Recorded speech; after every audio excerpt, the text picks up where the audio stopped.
S बालकुंदन foundation गदोली धाम एक सार्वजनिक न्यास है जो स्वर्गीय सुनील भाई ओझा मेखला विष्णुवर्धन रेड्डी एवं संध्या दुबे द्वारा स्थापित एवं पंजीकृत हुआ है, जिसमें मेखला विष्णुवर्धन रेड्डी ने अपनी व्यस्तता के कारण दिनांक 15 जून 2021 को न्यासी पद से त्यागपत्र दे दिया था। तत्पश्चात प्रधान ट्रस्टी सुनील भाई ओझा का असामयिक निधन हो गया। उसके पश्चात संध्या दुबे ही एकमात्र मूल ड के अनुसार प्रधान ट्रस्टी संस्थापक ट्रस्टी शेष रही और सुनील भाई ओझा के असामयिक निधन के पश्चात संध्या दुबे ने गदोली धाम की पद एवं प्रतिष्ठा को उत्कृष्ट बनाए रखने के लिए हॉनेस जी तोड़ मेहनत किया, जो गदोली धाम को देखने से स्पष्ट परिलक्षित भी होता है। ग्रामवासियों के साथ 5 लाख दियों का देव दीपावली का आयोजन कराया गया, जिसमें भारी संख्या में लोगों ने बढ़ चढ़ कर भागीदारी की तथा वहां पर मौजूद गायों की देखरेख संध्या दुबे के कार्यक्षेत्र में होता रहा है तथा बालेश्वर महादेव का पूजन सुनील भाई के द्वारा किए जा रहे प्रकल्पों की निरंतरता बनाए रखा तथा चारों तरफ की मंदिर का निर्माण आंतरिक साज सज्जा सुनील भाई ओझा के द्वारा किए जा रहे प्रकल्पों की निरंतरता बनाए रखा। किंतु कुछ लोग ऐसे भी हैं जो न्यास को एवं उसकी संपत्ति को निजहित में प्रयोग करने के लिए हर प्रकार का छल छद्म अपना रहे।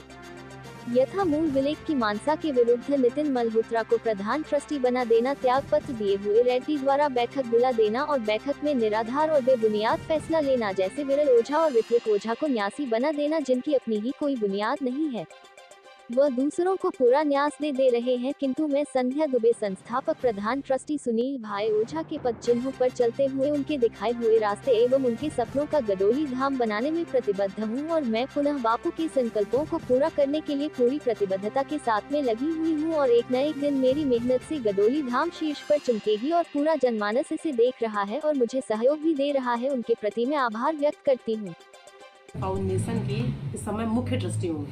मैडम ये बताइए कि जो सुनील भाई ओझा तत्कालीन संगठन मंत्री थे, तो उन्होंने कुछ साल पहले वाराणसी के गड़ौली धाम में एक ट्रस्ट का गठन किया था। उसको लेकर के उनके लड़कों ने मुकदमा दायर कराया है कि संध्या दुबे वगैरह जो है ट्रस्ट के साथ नाइंसाफी करनी है, तो आपका क्या कहना है उस संदर्भ में?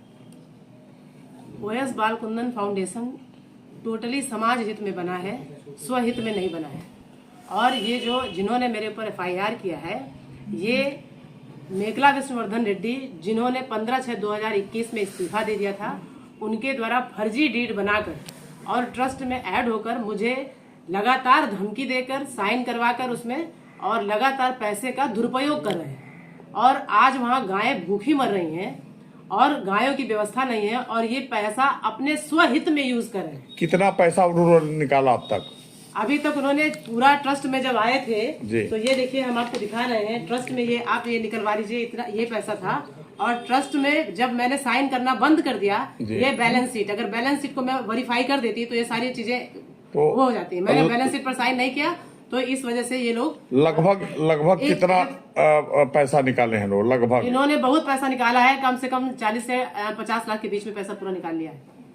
पैसा कैसे निकाला है जबकि वो आप जो ये लोग सिग्नेचर अथॉरिटी मुझे मिली है, ये लोग गलत तरीके आके ट्रस्ट में आके मुझे लगातार धमकी देकर, और हमारे साथ में जो भाई लोग हैं उनको वो सब जानते हैं, जो वहाँ के स्वयंसेवी भाई लोग हैं, और लगातार मुझसे साइन करवा के ये ट्रस्ट का बराबर नुकसान किया इन्होंने।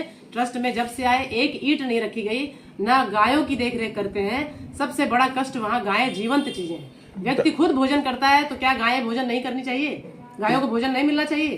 अच्छा, गड़ौली धाम पर इस समय किसका? नितिन मल्होत्रा, सतीश जैन, ये इन लोगों की मिली भगत से पूरा ये काम हो रहा है। अच्छा, ये बताइए गड़ौली धाम पे जा रहा है तो किस लिए डरवाया जा रहा है? क्या कहा जा रहा है कि इसमें साइन करिए नहीं तो FIR कर देंगे। MOU बेचने की तैयारी कर रहे हैं। MOU कर रहे थे, MOU मैंने साइन नहीं किया और लगातार फिर हमसे लोगों के माध्यम से हमको कहलवाया गया कि इनको ट्रस्ट से बाहर कर दिया जाएगा अगर ये साइन नहीं करेंगे।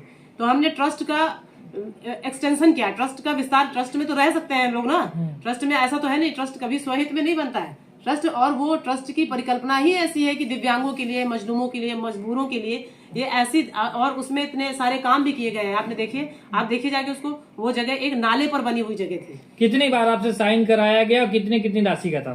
वो कई बार, जब एक बार जाते थे सतीश जैन के यहाँ बुलाया जाता था, कहा इस चेक में साइन कर दो, और ये गाय के उसके लिए, चारे के लिए, ये इसके लिए उसी में से पैसा इन लोगों ने निकलवा लिया। सतीश जैन जी कौन है? सतीश जैन इसके ट्रस्ट के सीए हैं। नितिन मल्होत्रा एक बहुत बड़े बिल्डर हैं। तो ये बैंक मैनेज करते थे, बैंक मैनेजर को मैनेज करते थे, जिसके आधार पर ये दिक्कत हुई है। ट्रस्ट में इस बात को आपने आवाज उठाई थी? उसके बाद भी ट्रस्ट में मेखला विष्णुवर्धन रेड्डी ने इस्तीफा 15/6/2021 को स्वर्गीय श्री सुनील भाई ओझा जी, बापू जी के जीवन काल में ही उन्होंने दे दिया था, और ये 20/6/2021 को एक्सेप्ट किया गया था। तो इनको इसके सारे एविडेंसेस बाहर लगे हैं। लेकिन इन्होंने जब बापू के जाने के बाद इन्होंने 2 लोगों को ट्रस्टी बनाया, जबकि बापू के जीवन काल में बापू यहाँ रहते थे बनारस में, वो इसका राजनीतिक भाजपा का काम देखते थे, तो वो अपने निजी कारणों से बाहर उनको जाना पड़ता था, राजनीतिक कारणों से बाहर जाना पड़ता था, तो वो मुझे सेंटर पर रख के काम करते थे।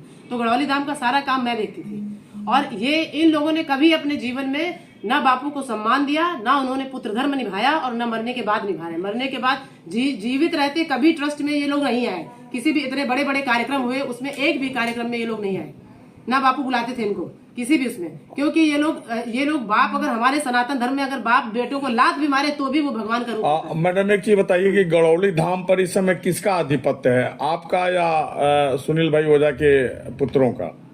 किसी का आधिपत्य वहाँ नहीं है, वो समाज हित में जमीन बनी है। तो वहाँ और मैं वहाँ की मुख्य ट्रस्टी हूँ। वहाँ समाज सेवा का कार्य चल रहा है। समाज सेवा का कार्य मैंने किया बराबर। रामलीला का आयोजन करवाया, और थोड़े से प्रचार में वहाँ 10,000 की संख्या में लोग आए। फिर दीपोत्सव का कार्यक्रम कराया 12 नवंबर तुलसी विवाह के दिन।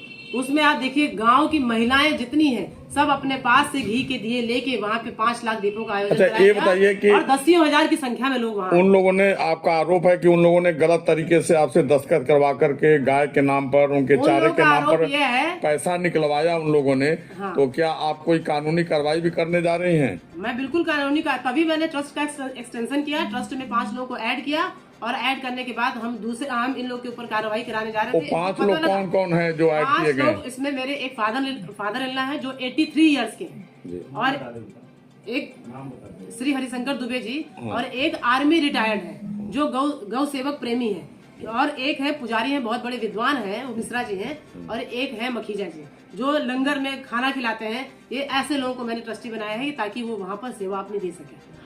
और इन लोगों ने जब ये पता चला, ये लोग केवल सिर्फ रहना चाहते थे दोनों और 3 नितिन मल्होत्रा कितनी बार गए ट्रस्ट में, आप पता करिए, कि वहाँ ट्रस्ट में ना उनको गायों से लेना देना है, किसी चीज से लेना देना नहीं। लेकिन वो लगातार मुझे मीटिंग कॉल करके, देखिए बापू के जाने के बाद दिसंबर महीने से मुझे लगातार, ये देखिए, क्या नितिन मल्होत्रा मुझे मीटिंग कॉल कर सकते हैं ट्रस्ट की सुविधा के अनुसार? आप ये देखिए। और मेरा उत्तर देखिए, मैंने उनको दिया कि इसमें विनम्र रहने का, विनम्र पूर्वक रहते हुए सहयोग करें। प्रेस वार्ता रखा है, उद्देश्य क्या है इसके पीछे? आपका उद्देश्य क्या है? जो प्रेस वार्ता मैंने रखी है, इसका उद्देश्य यही है कि जो लोग इसको संपत्ति समझ के, अपनी संपत्ति समझ के OS बालकुंदन फाउंडेशन को बेचना चाहते हैं, MOU करना चाहते हैं, और मैंने उस पर साइन नहीं किया, तो इन्होंने फर्जी FIR किया है। तो उसका मेरा कहने का यही उद्देश्य है कि ये सारे लोग अवगत हों कि ये गलत काम कर रहे हैं, और ट्रस्ट को बेचने की दिशा में जा रहे हैं, MOU करने की दिशा में जा रहे हैं, जबकि ट्रस्ट डीड के अनुसार ऐसा कोई व्यवस्था उसमें नहीं है। सब्सक्राइब कीजिए हमारे चैनल को और बेल आइकॉन को दबाइए हमारी लेटेस्ट वीडियो सबसे पहले देखने के लिए।